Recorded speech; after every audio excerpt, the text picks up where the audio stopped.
नमस्ते दोस्तों, जैसा कि आप सबको पता है कि इस वक्त हम कोरोना की महामारी से जूझ रहे हैं। 13 सितंबर 2020 को भारतीय सरकार ने, स्वास्थ्य मंत्रालय ने एक गाइडलाइन जारी की है।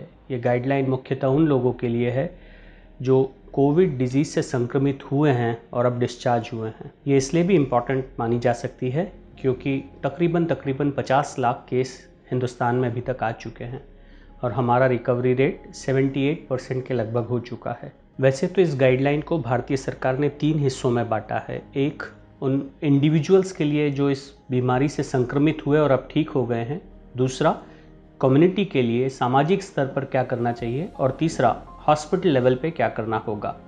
पर आज की हमारी इस छोटी सी पहल का उद्देश्य सिर्फ आपको व्यक्तिगत तौर पे आपको क्या क्या करना है उसके बारे में बताना है। चलिए, तो मैं आपको बताता हूँ कि भारतीय सरकार के निर्देश अनुसार हमें क्या क्या करना है। पहली चीज़, यद्यपि आपको कोविड पॉजिटिविटी या डिजीज़ हो चुकी है, पर याद रहे आपको अभी भी मास्क लगाना है, आपको अभी भी फिज़िकल डिस्टेंस को मेंटेन करना है और सबसे महत्वपूर्ण है कि आपको रेस्पिरेटरी हाइजीन को फॉलो करना है और जो सरकार ने हाथ धोने के लिए निर्देश दिए थे उनका पालन लगातार करना है। उसके अलावा कुछ महत्वपूर्ण जानकारी, जैसे आप गुनगुना पानी पिएं और ना सिर्फ गुनगुना पानी पिएं पर पर्याप्त मात्रा में पिएं। भारतीय सरकार के आयुष डिपार्टमेंट ने बहुत सारी जानकारियाँ दी हैं, बहुत सारी इन्फॉर्मेशन दी हैं जो मुख्यतः उन दवाओं के लिए है जो इम्यूनिटी बूस्टर हैं। तो कृपा करके उन गाइडलाइन को फिर से देखिए और सलाह अनुसार उनका सेवन करें। ये गाइडलाइन ये भी बताती है कि यदि धीरे धीरे आप स्वस्थ महसूस करने लगे हैं तो घर के कामों में हाथ बटाने की शुरुआत करें और यदि आप नौकरी पेशा हैं तो धीरे धीरे वापस काम पर जाने की तैयारी शुरू कीजिए।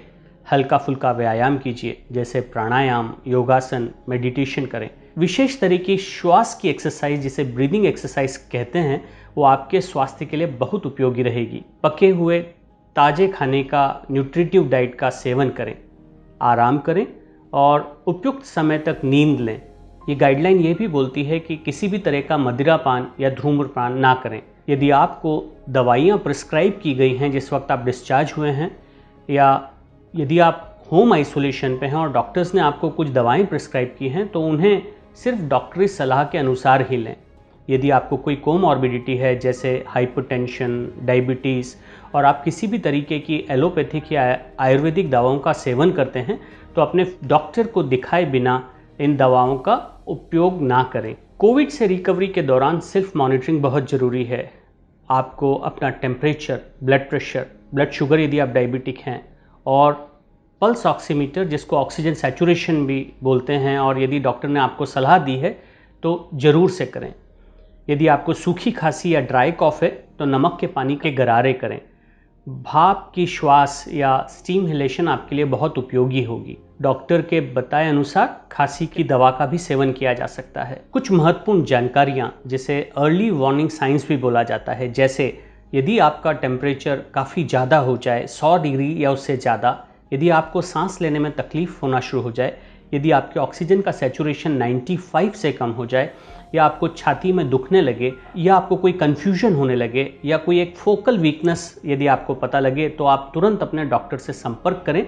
और यदि डॉक्टर से आपका संपर्क ना हो पाए तो तुरंत अपने नज़दीकी सरकारी या प्राइवेट हॉस्पिटल पे जाके समस्याओं का निराकरण करें। Indian institute of public health Gandhinagar की तरफ से आपके स्वस्थ जीवन की शुभकामनाएं। याद रखिए, कोरोना से जंग अभी बाकी है। धन्यवाद।